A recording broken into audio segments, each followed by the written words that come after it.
gündürümü geçti yadımda mı? Benim dedim benim baktım ne geç olur mu hayır ya? Anladı yerim ağlayar büyüyer. Yolun pegim geçti bir tamam başlar.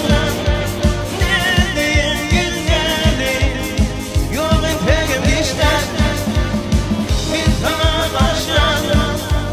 Ne diyeyim gülmedi. Bir tamam başlar.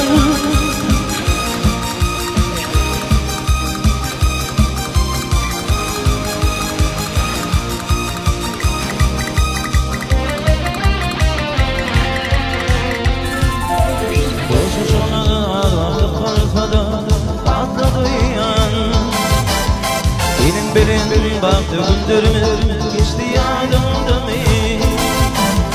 Benim dedim benim baktım yine geç olur mu hayır ya? Şurada yerim ağlayar büyüyer.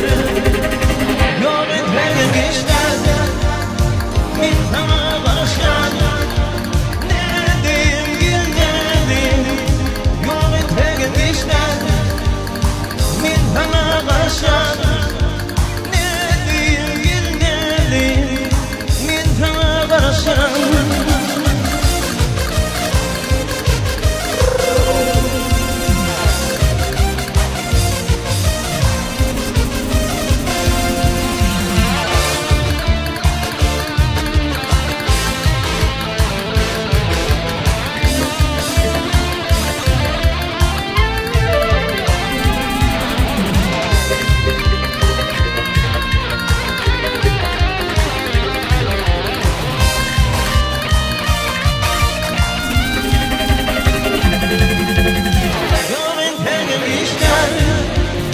Bir tamam başlar.